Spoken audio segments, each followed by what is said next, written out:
This is Untold, a space of presence, a space of forming and dissolving, a space between worlds, between sound and silence, between what was lost and what has always been waiting for us. Here I sit with poetry, with mystery, with the unseen. This is not a place for answers. It's a space for wonder, for trust, for unfolding. And you're not an audience here. You are a witness, a gentle companion to what dares to rise. You're welcome to sit here with me as you are, as we are, to witness what wishes to rise. And in this tender act of observing, we become nothing else but presence itself.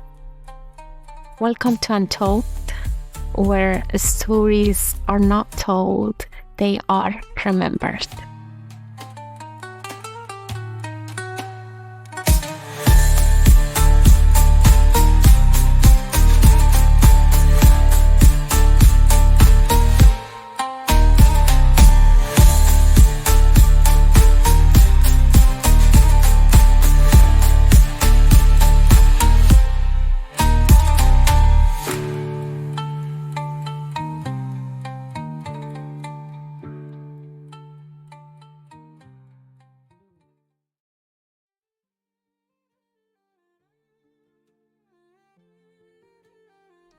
Welcome back, my fellow witnesses. Today, let's step into the quiet, the kind that only reveals itself after the world's noise begins to fade.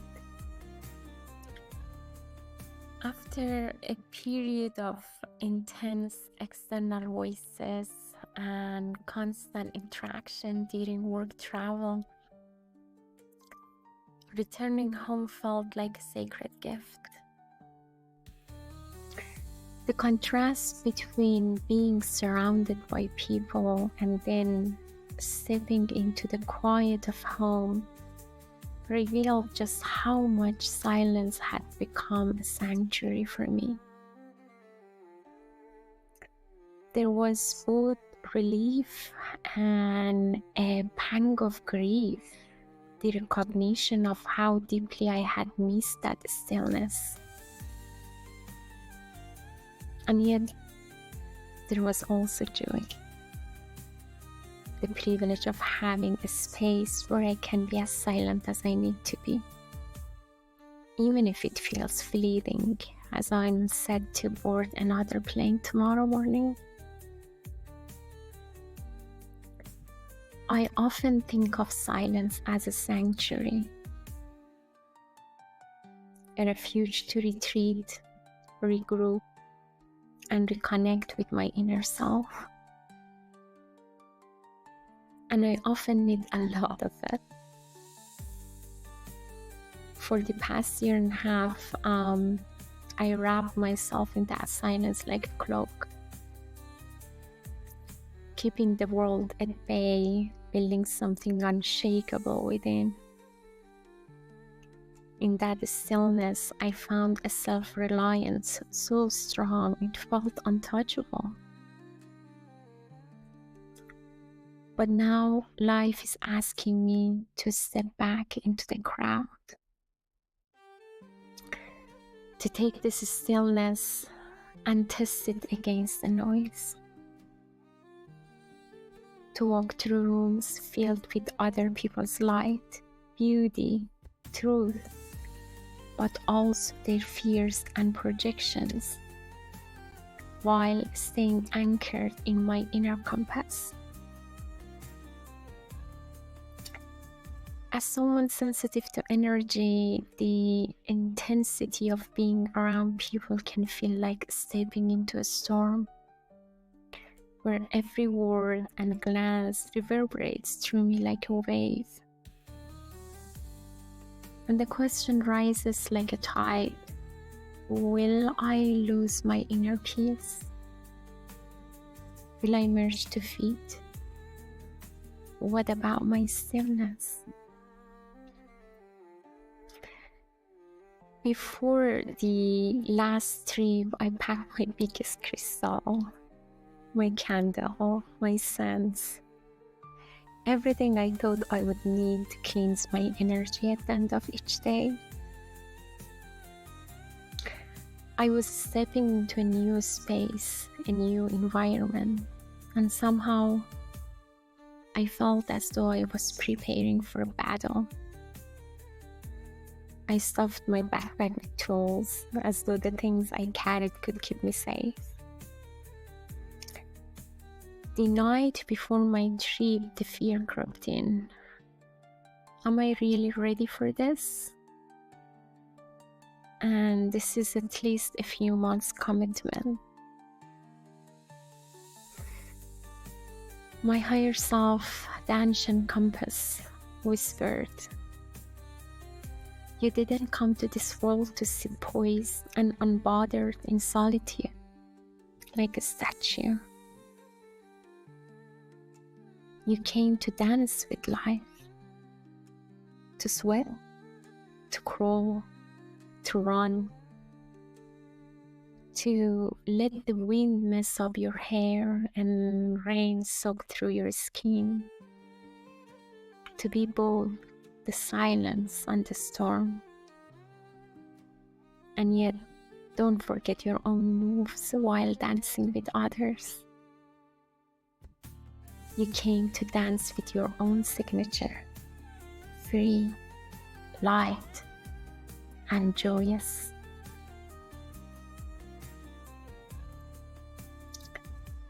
When I walked into my hotel room, the air felt dense. The walls closed in, as if the room itself had swallowed the light.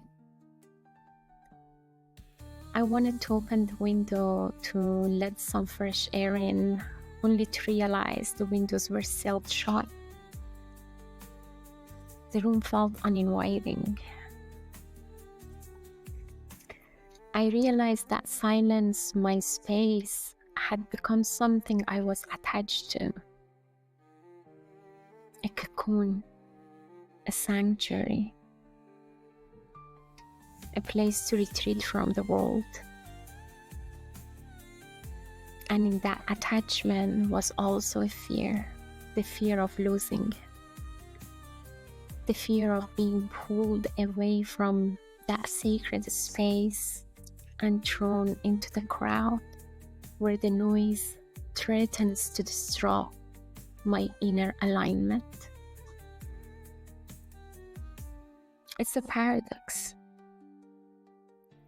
The very thing that brings peace can also become a crutch, another form of dependency.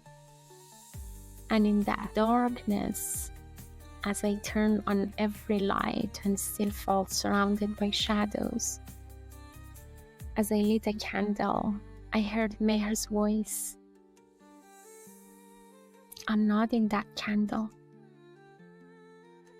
I'm not in that scent. I'm not in that light you think you need. I am the light in you. Any room you step into, you are the one who brings the light. And that struck me, how quickly I had forgotten, how easily I had slipped back into the old habit of reaching for things outside of me, things I believed would keep me safe, things I believed would keep me strong. But the truth is, I wasn't stepping into a battlefield. I was stepping into another moment, another room, another opportunity to remember. The fear that seeped into that hotel room was no different from any other fear. the attachment to that candle, that crystal, that scent, or to my silence. No different from any other attachment. And it became clear I was far too equipped to keep fighting battles that no longer existed. I just needed the courage to accept that light within me and stay true to my inner truth, and to not be afraid of sleeping at times. I'm not here to be perfect. I'm here to improve in every moment and every day. As I started my first day in the office, sitting around the same table with 2 or 3 other colleagues, I placed my hands over my heart and silently affirmed, I am light, I am freedom, I am love, I am divine. There is no fear, and I'm safe. Mayer said that's courage.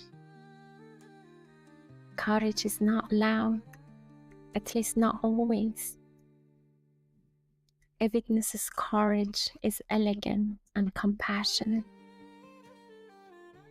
It does not shout, it does not demand. It simply stands firm, bearing witness to what is real, while letting all else pass like wind through an open door. And after all, what's the point of building stillness in solitude if it can't hold its ground amidst the crowd? If I can't hold steady in the noise, then perhaps it was never real stillness to begin with. Perhaps it was just another form of hiding. And that's the thing about silence. It is both a refuge and a mirror.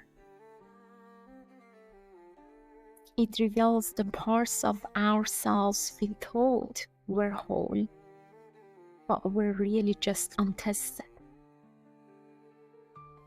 It exposes the places where our self-reliance still carries a wound. So how do we walk into the world while staying aligned with our inner truth?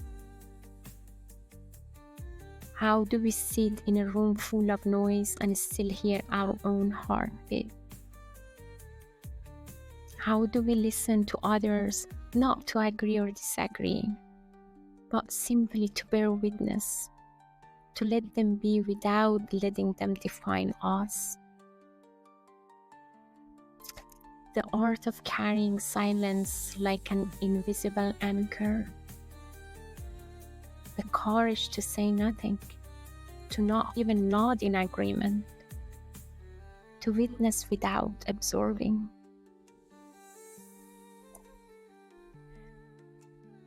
The real work is not in the ritual, but in remembering the light that is always here, always within. That's the silence, the stillness, the light we carry even in the darkest rooms. It is the language of God, and He is always speaking, even when we forget to listen. All else, as Maulana Rumi said, is poor translation. This week, as I pack for another work trip, I go lighter. I hear Mayer's voice again. I'm not in that candle. I'm not in that scent. I'm not in that light you think you need. I'm the light in you. Any room you step into, you are the one who brings the light. The real gift of silence is that once we've built it within, it travels with us. It is the unbroken thread between us and the divine, a language beyond words, an anchor in the chaos, a reminder that we carry the sanctuary within, always.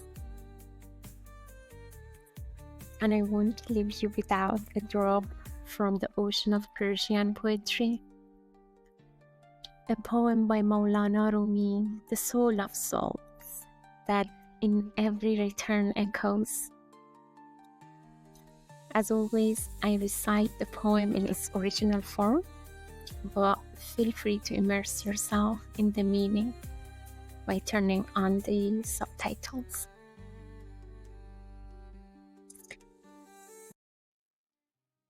ای خدایی که چه حاجات به تو برگیرند، هر مرادی که بودشان همه در برگیرند.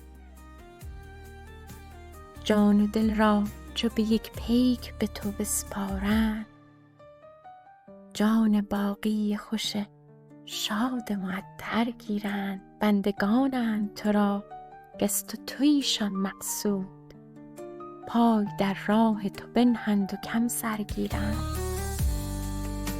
ترک این شرب بگویند در این روزی چند، عوض شرب فنا شربت کوثر گیرند. چون ستاره شب تاریک پی مه گردند، چو مه 14 رخسار منور گیرند. گر بمانند یتیم از پدر و مادر خاک، پدر و مادر روحانی دیگر گیرند. چون ببینند که تن لقمه گور است یقین، جان و دل زفت کنند و تن لاغر گیرند. بس کن این لک لک گفتار رها کن پس از این، بس کن این لک لک گفتار رها کن پس از این، تا سخنها همه از جان مطهر